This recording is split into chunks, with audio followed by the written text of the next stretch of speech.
नमस्ते दोस्तों, आज की इस क्लास में हम लोग मैथ्स के बहुत ही महत्वपूर्ण प्रश्नों को करने वाले हैं और इन प्रश्नों को करने का सबसे बेहतरीन कॉन्सेप्ट आपको सिखाएंगे, बेहतरीन तरीका बताने वाले हैं। इसलिए क्लास शुरू से अंत तक देखिएगा। पहला जो सवाल है, इसको करने का कई सारा तरीका आपने सीखा होगा। यहाँ पर सबसे सटीक तरीका देखिएगा। कह रहा है दो मित्र हैं, अमित और गोपाल। उनका जो मंथली इनकम है, रेशियो कितना दिया है, 5 और 7 के अनुपात में है। इनमें से प्रत्येक 72,000 रुपये बचाता है। यदि इनके मासिक व्यय का अनुपात, व्यय मतलब एक्सपेंडिचर, ठीक है, एक्सपेंडिचर का रेशियो कितना दिया है, 2 और 3 दिया है। तो अमित का मंथली इनकम यहाँ पर बताना है, ठीक है। एक्स वाई मानकर भी कर सकते हैं, लेकिन वैसे करेंगे तो आपको ज़्यादा समय लगेगा। पहले समझिए, इनकम इज इक्वल टू क्या होता है। इनकम इज इक्वल टू होता है एक तो सेविंग है ना, प्लस एक्सपेंडिचर, ठीक है। मतलब खर्च और बचत मिलाकर हमारा इनकम हो जाता है, होता है ना। अगर हम यहाँ से आपका बचत निकालना चाहें तो बचत इज इक्वल टू क्या हो जाएगा, बचत हो जाएगा यहाँ पर इनकम में से खर्चे को निकाल दीजिए, उतना ही हमारा बचत होगा, ठीक है। यहाँ पर आपको इनकम का रेशियो दिया गया है, बहुत ध्यान से समझिएगा दोस्तों। इनकम का रेशियो कितना दिया गया है, यहाँ पर 5 और 7 का गिवन है, ठीक है। फिर इसके बाद हमें दिया गया है यहाँ पर एक्सपेंडिचर का रेशियो, ठीक है। एक्सपेंडिचर का रेशियो कितना गिवन है, 2 और 3 का दिया गया है। अब करना कैसे है, इस तरीके से तो आपने लिख लिया। अब यहाँ पर थोड़ा सा ये सोचिए कि रेशियो था 5 और 7 के इनकम का। ये 5 रुपया कमाता है, ये 7 रुपये कमाता है। ये अमित का है और ये यहाँ पर गोपाल का है, ठीक है। लेकिन जैसे ही उन्होंने 72,000 पर महीने बचाया तो उनके एक्सपेंडिचर का जो रेशियो है वो 2 और 3 आ गया। ये कब आया है 2 और 3? पहले तो इनकम का रेशियो इतना था, एक्सपेंडिचर का रेशियो इतना कैसे हुआ? इतना तब हुआ जब उन्होंने 72,000 दोनों ने बचाया, ठीक है। तो 72,000 दोनों ने बचाया, ठीक है। तो इनकम में 72,000 कम करेंगे तब जाके ये रेशियो हमको मिला, यानी एक्सपेंडिचर का रेशियो मिलेगा। तो हमें 72,000 कम करना है दोस्तों। तो ये 72,000 माइनस यहाँ पर किए तो इस रेशियो से ये वाला रेशियो बना, और इसमें भी 72,000 कम करेंगे तो हमें 7 से 3 रेशियो मिलेगा, ठीक है। क्लियर हो गया कि नहीं? दोनों में चूंकि माइनस है तो माइनस हटा सकते हैं, ऑब्वियस सी बात है ना। एक में अगर माइनस होता तो हम लोग यहाँ पे लगे रहने देते। अब देखिए इसको कैसे करना है, क्रॉस मल्टीप्लाई मेथड। इन दोनों को क्रॉस में मल्टीप्लाई करके घटा लीजिए। 5 तियाँ 15, 7 दूना 14, 15 माइनस 14 कितना आ जाएगा, 1 आ जाएगा। इस 1 की वैल्यू कितनी होगी, इधर इनका मल्टीप्लाई और घटाना है क्रॉस में, ठीक है। अब देखिए 72,000 यहाँ भी है, 72,000 यहाँ भी है। तो आपको डायरेक्ट एक तरीका बताते हैं, इनका बस आप डिफरेंस ले लीजिए। 3 और 2 में 1 का डिफरेंस है, 1 का मल्टीप्लाई 72,000 में कर दीजिए तो आ जाएगा हमारा 72,000। तो 1 यूनिट की वैल्यू हमारे पास आ चुकी है 72,000। हमें क्या चाहिए, हमें मासिक आय चाहिए दोस्तों। किसका, अमित का। तो अमित का जो इनकम है वो कितना है, 5 यूनिट है। तो 1 की वैल्यू अगर 72,000 है तो 5 की वैल्यू कितना हो जाएगा, 72,000 और मल्टीप्लाई यहाँ पर कितना हो जाएगा, 5 कर देंगे, ठीक है। तो ये 5 से मल्टीप्लाई, क्लियर है। करेंगे गुणा तो 3 0 ये हो गया आपका, ठीक है। 5 दूना 10, 5 सत्ते 35 से 36 हो जाएगा, 3,60,000। Option number A is the correct answer. सबसे बेहतरीन तरीका है, उम्मीद करते हैं आप सभी को समझ आ गया होगा। चलते हैं अगले प्रश्न पर। दूसरा प्रश्न बहुत ही बेहतरीन प्रश्न है, मेंसुरेशन का सवाल है ये, 3D मेंसुरेशन का, ठीक है। क्या कह रहा है, 6 सेंटीमीटर डायमीटर वाले एक ठोस गोले को, यानी कि यहाँ पर स्फेयर है, उसको पिघलाया जाता है और फिर उसे 0.3 सेंटीमीटर रेडियस वाले बेलनाकार वायर में ढाला जाता है। तार की लंबाई हमें निकालनी है, बेलनाकार मतलब सिलेंड्रिकल, ठीक है। तो हमें स्फेयर से किस में बदलना है, स्फेयर से यानी गोले से बदलना है किस में, सिलेंडर में, ठीक है। गोले से किस में बदल देना है, यहाँ पर सिलेंडर में बदल देना है। एक चीज़ हमेशा ध्यान रखिएगा कि जब भी एक आकार को पिघलाकर दूसरे आकार में बदला जाता है तो उनका वॉल्यूम बस नहीं चेंज होता, बाकी सारी चीज़ें चेंज हो जाती हैं। वॉल्यूम दोनों को बराबर करना है और कुछ नहीं, ठीक है। देखिए स्फेयर का वॉल्यूम कितना होगा, तो स्फेयर का वॉल्यूम आप सभी जानते हैं 4/3 पाई आर क्यूब, पाई आर। तो रेडियस कितना है, देखिए डायमीटर 6 सेंटीमीटर है तो रेडियस आधा होता है, यानी कि 3 का क्यूब हो जाएगा, पाई आर क्यूब होता है, 4/3 पाई आर क्यूब। ये स्फेयर का वॉल्यूम हुआ, इज इक्वल टू सिलेंडर का वॉल्यूम बराबर करिए, क्योंकि बेलनाकार तार बनाया जा रहा है। तो सिलेंडर का वॉल्यूम कितना होता है, सिलेंडर का वॉल्यूम होता है पाई आर स्क्वायर इंटू एच। तो पाई आर स्क्वायर, तो इसका रेडियस कितना है 0.3, 0.3 को लिख सकते हैं 3/10 इसका स्क्वायर, ठीक है, इसका स्क्वायर इंटू एच। एच का मतलब यहाँ पर ये है लंबाई, ठीक है भाई। अगर हमारा वायर इस तरीके से है, इस तरीके से अगर है हमारा वायर, तो यही लेंथ होगा और इसी को अगर खड़ा खड़ा कर दिया जाए तो वही हाइट हो जाएगा। तो पाई आर स्क्वायर एच, एच का मतलब यहाँ पर लेंथ होगा, ठीक है, तो ये एल हो गया। यही लेंथ हमको निकालना था, कर लीजिए, देखिएगा काटेंगे अगर हम लोग तो 3 के स्क्वायर से 3 का स्क्वायर तो कट जाएगा, यहाँ पर एक ठो 3 बच जाएगा और एक 3 से ये 3 कट गया, इस पाई से ये वाला पाई कट जाएगा। इधर है 4 आपका, ठीक है, इधर कितना है 4 है और इधर है आपका 100, तो ये हो गया 4 और ये 100, क्योंकि 10 का स्क्वायर करेंगे 100 आएगा, 100 इधर आके मल्टीप्लाई होगा तो 400 हो जाएगा। ये आ गया लेंथ। तो ये 400 सेंटीमीटर में है दोस्तों। अगर मीटर में कन्वर्ट करेंगे तो 100 सेंटीमीटर का 1 मीटर होता है, मतलब 400 सेंटीमीटर का कितना हो जाएगा 4 मीटर हो जाएगा। ऑप्शन नंबर डी यानी 4th is the correct answer. ठीक है, समझ में आया होगा सभी को। एक आकार को दूसरे आकार में जब ढाला जाता है पिघलाकर, तो वहाँ पे वॉल्यूम बस नहीं चेंज होता, वॉल्यूम बराबर होता है, बाकी सारी चीज़ें अलग अलग हो जाती हैं। तीसरा सवाल ये रहा, बड़ा बेहतरीन सा प्रश्न है। 250 मीटर लंबी एक ट्रेन 7 kmph से चल रहे एक समान दिशा में एक व्यक्ति को 36 सेकंड में पार करती है। यह ट्रेन 82 किलोमीटर की चाल से विपरीत दिशा से आ रही एक दूसरी अन्य ट्रेन जो कि 415 मीटर की लंबी है, उसको पूरी तरह पार करने में कितना सेकंड का समय लेगी। इसका कई बार कॉन्सेप्ट आपको बता चुके हैं, डेली क्लास में हम आपको बताते हैं जब भी ऐसा प्रश्न फंसता है ट्रेन वाला, ठीक है, तो वहाँ पर बताते हैं। देखिए, ट्रेन हमारी इधर चल रही है मान लीजिए, और एक व्यक्ति भी इधर ही चल रहा है समान दिशा में। व्यक्ति की चाल हमको पता है, यहाँ पर 7 है।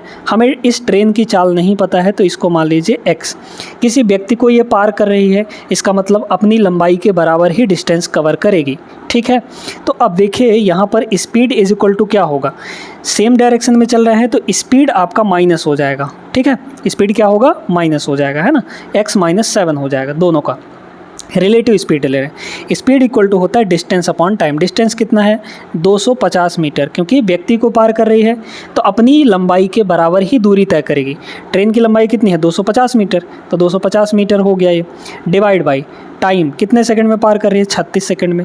अब ये मीटर में है, ये सेकंड में है, तो ये मीटर पर सेकंड में आएगा, लेकिन इधर की जो दोनों वैल्यू हैं किलोमीटर पर आवर में है, इसको किलोमीटर पर आवर में चेंज करिए, 18/5 से मल्टीप्लाई कर देंगे। 18 से 2 बार में कटेगा, 2 पंचे 10 से 1 0 ख़त्म हो गया, यानी x की वैल्यू 25 और 7 32 के बराबर आ जाएगा। मतलब पहली ट्रेन की जो स्पीड है वो कितनी है 32 kmph है। अब ये वाली जो 32 kmph से चल रही थी, ये इधर तो चल ही रही है, ठीक है, ये 32 kmph से चल रही है। अब कह रहा है एक विपरीत दिशा में एक और ट्रेन आ रही है, इधर से ट्रेन आ रही है, ठीक है। इसकी स्पीड कितनी है 82 kmph है, 82 kmph। इसकी लंबाई आपको पता है 250 है, 250 है, और इसकी लंबाई है यहाँ पर 415। क्लियर है, ये बात समझ में आए। तो इस ट्रेन को पूरी तरह पार करने में कितना समय लगेगा। अब चूंकि ट्रेन को ही पार कर रही है, ये पहली ट्रेन जो है दूसरी ट्रेन को ही पार कर रही है, तो यहाँ पर जो डिस्टेंस होगा, अब की बार जो डिस्टेंस होगा वो क्या हो जाएगा, दोनों ट्रेन की लंबाई का सम होगा। पूरी तरह पार करने में दोनों की लंबाई का सम ही वो डिस्टेंस के बराबर होगा, उतनी ही दूरी कवर करेगी। हमें क्या चाहिए था, टाइम चाहिए था। टाइम इज इक्वल टू होता है, time is equal to distance upon speed. Distance कितना होगा, दोनों की लंबाई को जोड़िए, 250 और 415 यानी कि 665 हो गया, ठीक है, 665 ये मीटर में आया, डिवाइड बाई। अब देखिए यहाँ पर स्पीड, तो चूँकि दोनों अलग अलग डायरेक्शन में चल रहे हैं तो रिलेटिव स्पीड जुड़ जाएगा, जुड़ कर आएगा। इन दोनों को जोड़िए तो 2 2 4 ये हो गया, और 8 3 11 114 हो गया। लेकिन ये किलोमीटर पर आवर में आया दोस्तों, इसको हमें बदलना है किस में, मीटर पर सेकंड में। मीटर पर सेकंड में बदलने के लिए 5/18 से मल्टीप्लाई यहाँ पर कर देना है, ठीक है। काट पीट लीजिए, यहाँ पर अगर देखा जाए तो कितना आ जाएगा, 2 से इसको काट लेते हैं हम लोग, 2 से इसको काटेंगे तो ये आ जाएगा 9, और इसको 2 से काटेंगे तो 57 आ जाएगा, ठीक है। अब यहाँ पर 5 से ये कट जाएगा, है ना, 19 3 57, मतलब 3 से और कटेगा ये, ठीक है। तो ये हो गया 3 3 9, और ये हो जाएगा 19 3 57। 5 से इसको ले डालिए तो 5 एकम 5, मतलब 5 एकम 5, 5 3 15, फिर यहाँ पर 5 3 15 19, ठीक है। 19 7 163, आप सभी को पता है 19 सत्ते 163 होता है, और ये 3 नीचे डिवाइड में था, तो ऊपर जाएगा तो मल्टीप्लाई हो जाएगा, नहीं एक 7 इंटू 3 यानी कि 21 आ जाएगा, ऑप्शन नंबर सी। ठीक है, 21 सेकंड करेक्ट आंसर हो जाएगा। आगे चलते हैं क्वेश्चन नंबर 4 पर। एवरेज का सवाल है, सिंपल सा सवाल है, बन जाएगा सभी से। वीडियो रोक कर लगाइएगा ज़रूर इसको। पिंकी ने 14 रुपये प्रत्येक की दर से 25 किताबें खरीदी, 7 के रेट से 40 पेन खरीदे और 6 के रेट से 15 पेंसिलें खरीदी। स्टेशनरी के सभी सामानों की औसत कीमत कितनी होगी? औसत कीमत हमें निकालनी है, तो टोटल कीमत divide by number of objects या नंबर ऑफ़ आइटम हम लोग कर देंगे तो एवरेज आ जाएगा। ठीक है, देखिए 14 के रेट से 25 किताबें खरीदी गई, किस रेट से? 14 रुपये के रेट से। ठीक है, फिर यहाँ पर 40 पेन खरीदे गए 7 के रेट से, और फिर यहाँ पर 15 पेंसिल्स खरीदी गई 6 के रेट से। टोटल प्राइस कितने हो जाएगा? इनको मल्टीप्लाई कर लीजिए, है ना भाई। 14 के रेट से 25 किताबें, तो टोटल किताबों का कीमत कितना होगा बताइए तो? 25 चौके ये हो जाएगा 100, और 25 250, 250 और 100 350 हो गया ये। ठीक है, मल्टीप्लाई करेंगे 350, 4 सत्ते 28, 280 हो जाएगा ये, और इधर हो जाएगा आपका 15 छक्के, ये हो गया 90। सबको जोड़ लीजिए कितना होगा? 0 तो आएगा पहले ही, है ना। फिर यहाँ पर देखिए 9 8 17, 17 17 और 5 यहाँ पर 22, 22 का हो गया, 2 बचा 2, तो 2 और 2 4, 4 3 7, 720। अब ये टोटल रुपए इतना आ गया सभी का, है ना, सभी का कीमत टोटल इतना आ गया। अब हमें एवरेज चाहिए, तो एवरेज देख लीजिए कितने सामान है टोटल? 14 6 20 7 27, तो यहाँ पर हो जाएगा आपका 27। काट लीजिए, 9 से कटेगा, 9 3 27 और 9 8 यहाँ पर 72, है ना, 72 मतलब 80 आ गया यहाँ पर। ठीक है, एक सेकंड, कुछ गड़बड़ कर रहे हैं हम लोग, यहाँ पर नीचे रख दिए हैं दोस्तों प्राइस को। ठीक है, यहाँ पर ये प्राइस 27 नहीं होगा। ठीक है, तो यहाँ पर आपका कितना हो जाएगा? ये ना है भाई, 25 किताबें 40 यहाँ पर पेन, और ये इन सभी को जोड़िए, तो इन सभी को जोड़ेंगे कितना आ जाएगा बताइए? ये हो जाएगा आपका यहाँ पर 25 और 15 40, 40 और 40 यहाँ पर 80, टोटल 80 ठो सामान हुए, तो डिवाइड बाई 80 करना पड़ेगा। यहाँ 0 से 0 कटेगा, यहाँ पर 9 8 72 मतलब 9 रुपये, 9 रुपये आ जाएगा average. Option number D is the correct answer. Simple सा सवाल था, आगे चलिएगा। बढ़िया सवाल है प्रॉफिट एंड लॉस का। रवि ने एक कैमरा खरीदा, इसकी मूल कीमत से 18% कम भुगतान किया। उसने इसे भुगतान की गई कीमत से 30% लाभ पर बेच दिया। रवि को मूल कीमत पर कितना प्रतिशत लाभ हुआ? मान लीजिए कि कैमरे का जो मूल प्राइस है, ओरिजिनल प्राइस, वो 100 रुपया है। ठीक है, उसने पेमेंट कितना किया? उसने पेमेंट किया 18% कम। तो 100% में 18% अगर हम कम कर देंगे, 100% में 18% कम कर देंगे तो कितना हो जाएगा? बचेगा हमारा 82%, यानी कि उसने पेमेंट किया सिर्फ 82 रुपये। ठीक है, 82 रुपये पेमेंट कर दिया। अब कह रहा है इस 82 रुपये पर 30% के लाभ पर बेच दिया, तो सेल कितना किया? सेलिंग प्राइस कितनी आ जाएगी बताइए तो? सेलिंग प्राइस आ जाएगी यहाँ पर 82 का इसका कितना परसेंट भाई? 30% का प्रॉफिट ले रहा है, तो जो क्रय मूल्य होता है वो कितना होता है अपने आप में? 100%। 30% का प्रॉफिट लिया, यानी बेचा कितने में? 130% में। 100 + 30 करेंगे 130%। ठीक है, परसेंट यानी डिवाइड बाई 100 कट जाएगा। फिर यहाँ पर कितना आ जाएगा? इसको अगर हम लोग करेंगे तो यहाँ पर इसको देख लीजिए कितना हो जाएगा। ये हमें पूछा क्या गया है? रवि को मूल कीमत पर कितना प्रतिशत लाभ हुआ?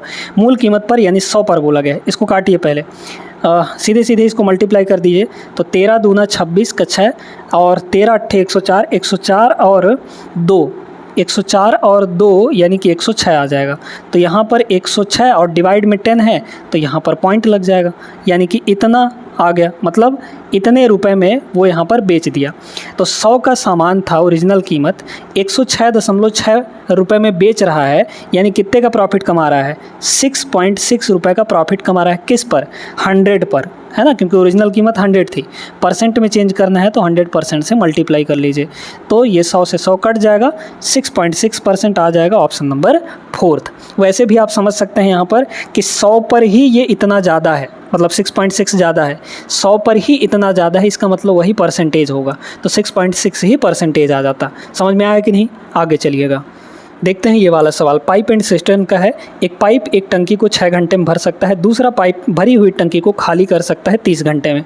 यदि दोनों पाइपों को एक साथ खोल दिया जाए तो टंकी का 2/3 भाग भरने में कितना समय लगेगा? सिर्फ 2/3 भाग। ठीक है, बड़े ध्यान से समझिए। अब इसमें खाली करने वाला भी नल है है ना। जब यहाँ पर भरने वाले सिर्फ होते हैं तो उसको करना आसान होता है, लेकिन एक भर रहा है एक खाली भी कर रहा है, तो बहुत ध्यान से समझना है इसको। क्या है, देखिए पाइप ए मान लीजिए, ए नाम है इसका, ये 6 घंटा में भर सकता है, लेकिन जो दूसरा पाइप है बी वो क्या कर रहा है 30 घंटे में खाली कर सकता है। ठीक है, 30 घंटे में खाली कर सकता है। यहाँ पर ले लीजिए 6 और 30 का एलसीएम और ले लीजिए यहाँ पर टोटल कैपेसिटी टंकी की।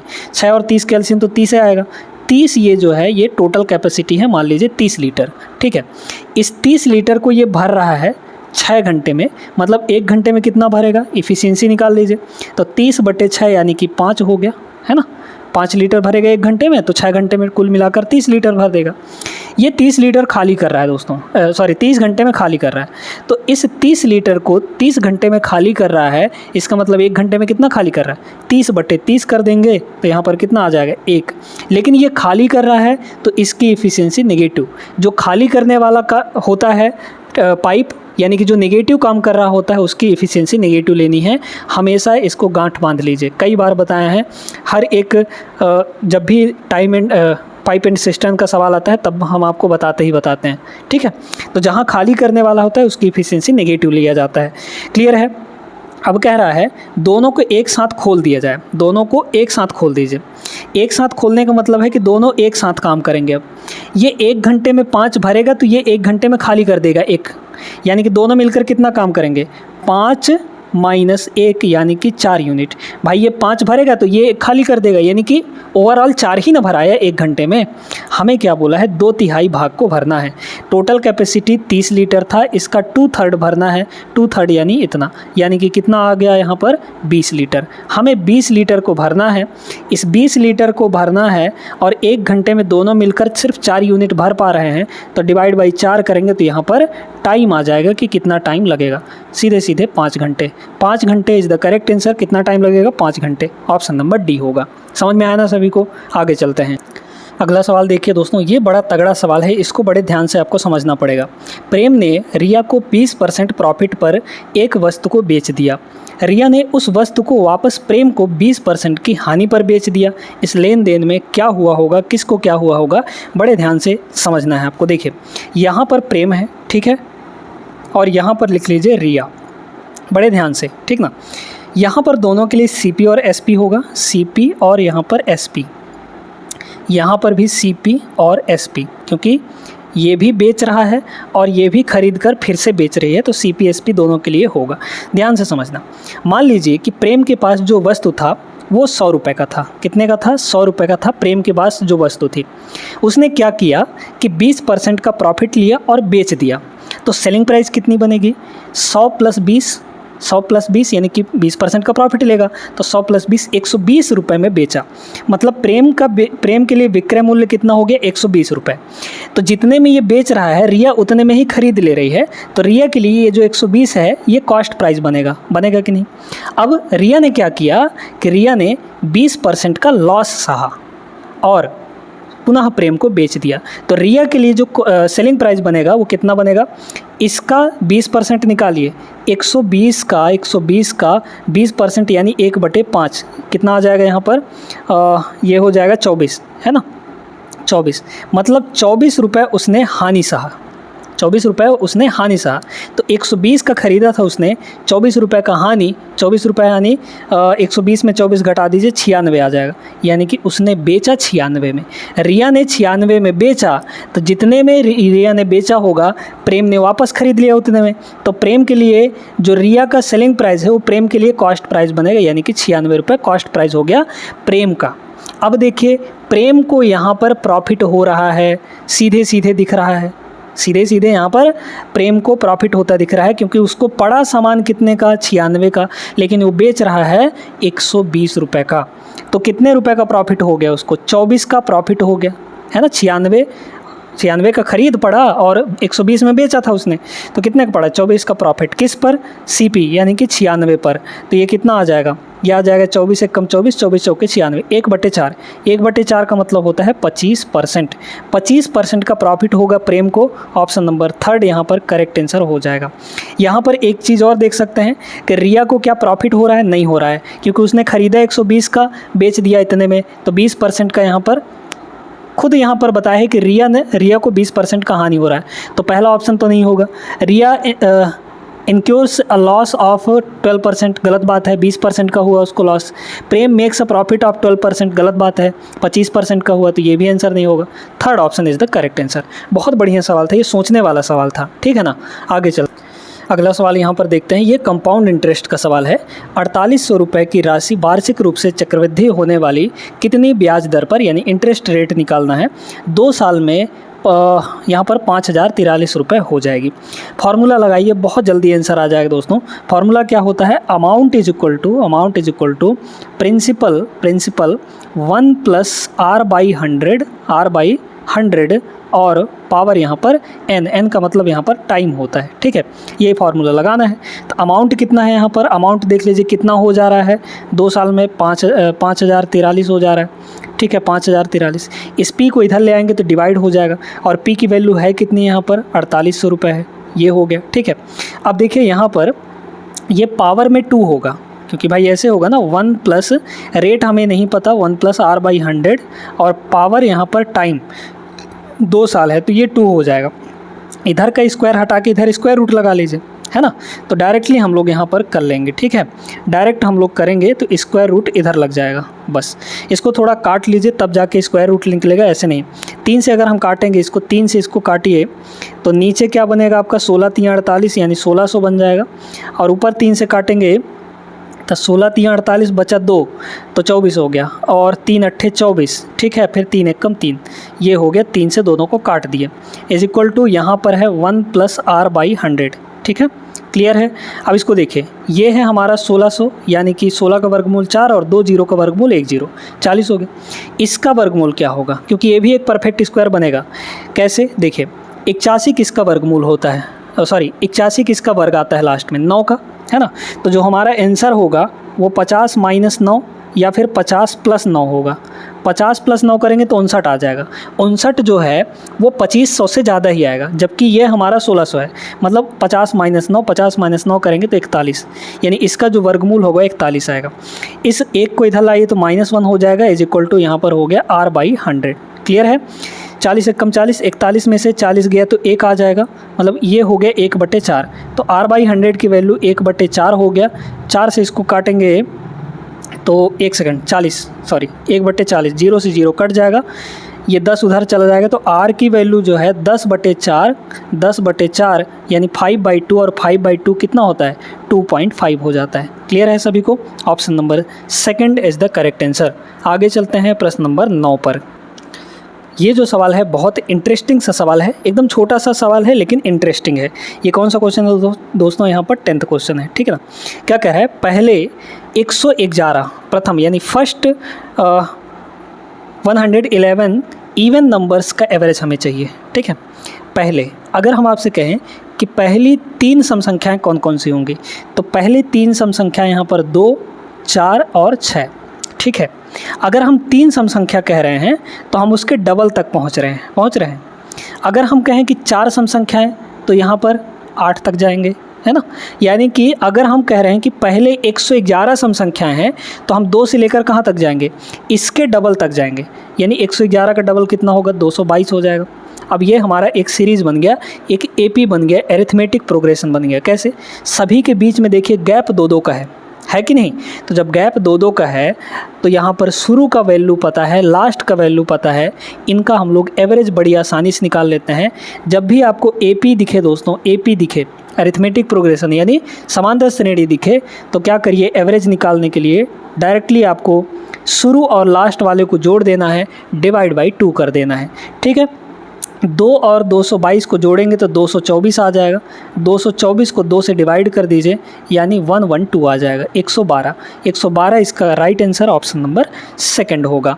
अब यहाँ पर एक कॉन्सेप्ट आप सीख लिए हैं, तो यहाँ पर इस कॉन्सेप्ट के अंदर बहुत सारा चीज़ हम आपको बता दिए, और ऐसा सवाल आएगा तो काहे नहीं लगा लेंगे।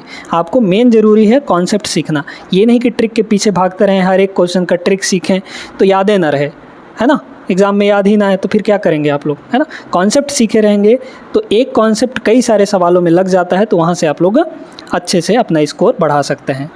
आइए अगला सवाल देखते हैं। ये परसेंटेज का सवाल है वैसे देखा जाए तो, लेकिन डिस्काउंट का यहाँ पर कंसीडर कर लिया जाए।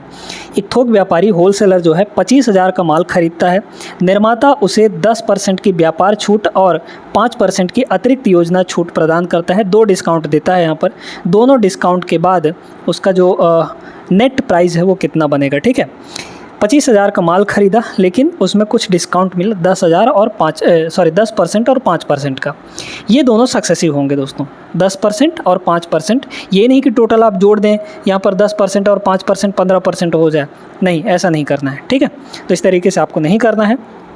देखिए क्या कह रहा है कि भैया, तो कैसे करेंगे इसको, देखेगा यहाँ पर जो प्राइस था वो कितने का था, 25,000 रुपये था, ठीक है। 25,000 का उसने ख़रीदा। पहला जो डिस्काउंट दिया वो 10% का। जब 10% का डिस्काउंट देगा तो कोई भी वैल्यू अपने आप में 100% होती है।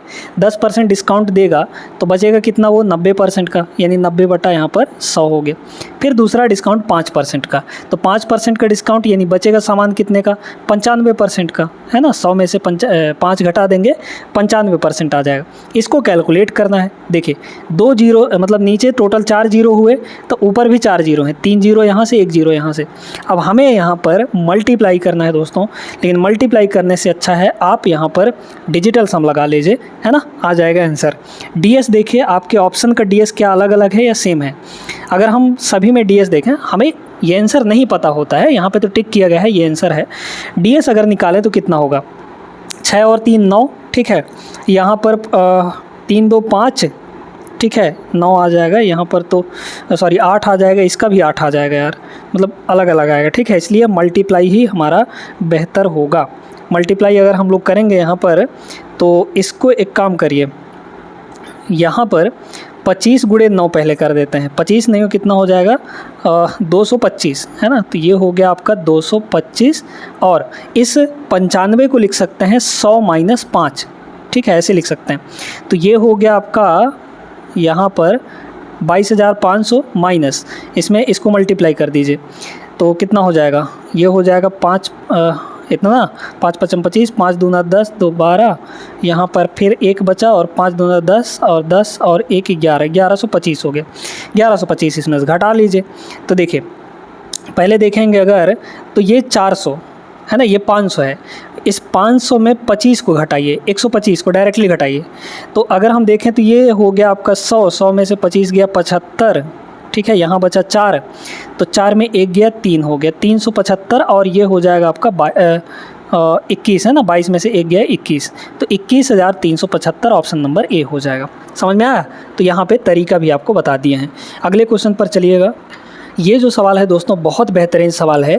इसमें हम लोग लगाएंगे एलिगेशन, लेकिन एलिगेशन लगाने के भी तौर तरीके होते हैं। ऐसे कहीं भी एलिगेशन नहीं लगा सकते हैं और कैसे भी नहीं लगा सकते, आपको कुछ चीज़ों का ध्यान रखना पड़ता है। यहाँ पे कह रहा है 84 रुपये पर केजी वाली चीनी को 59 रुपये पर केजी वाली चीनी के साथ किस रेशियो में मिलाया जाना चाहिए ताकि मिश्रण को 73.7 प्रति केजी बेचने पर, ये आपका सेलिंग प्राइस है, बेचने पर 10% का प्रॉफिट हो। ये बताइए यहाँ पर, ये कॉस्ट प्राइस है, ये भी कॉस्ट प्राइस है, लेकिन यहाँ पर तो सेलिंग प्राइस दिया है, ओवरऑल तो सेलिंग प्राइस दिया है। हमें इसको भी कॉस्ट प्राइस में लाना पड़ेगा।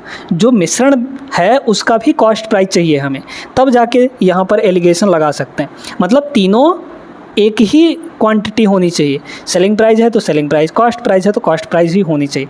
तो इसको भी कॉस्ट प्राइस बनाइए। देखिए 10% का मतलब क्या होता है, 1/10, ठीक है।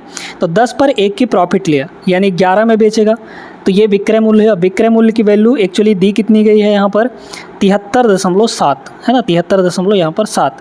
तो 1 यूनिट की वैल्यू कितनी हो जाएगी, 11 छके 66, फिर बचा 7 आपका, तो फिर यहाँ पर 11 सते 77, इतना हो जाएगा कि नहीं। 1 की वैल्यू इतनी हो गई। हमें चाहिए क्या, हमें चाहिए यहाँ पर कॉस्ट प्राइस। कॉस्ट प्राइस कितना था, 10, तो 10 की वैल्यू निकाल लीजिए, 10 से मल्टीप्लाई करेंगे तो पॉइंट ख़त्म, यानी कि 67 आ गया। अब हमें देखना है यहाँ पर कि भैया 84 रुपये पर केजी ये पहले चीनी का था, कॉस्ट प्राइस दूसरे चीनी का था, दूसरे टाइप की चीनी का 59 रुपये पर केजी। इनको मिलाया गया तो एक नया कॉस्ट प्राइस बना, जो मिश्रण है उसका कॉस्ट प्राइस 67 बना। तो जो मिश्रण होता है उसका कॉस्ट प्राइस बीच में लिखेंगे।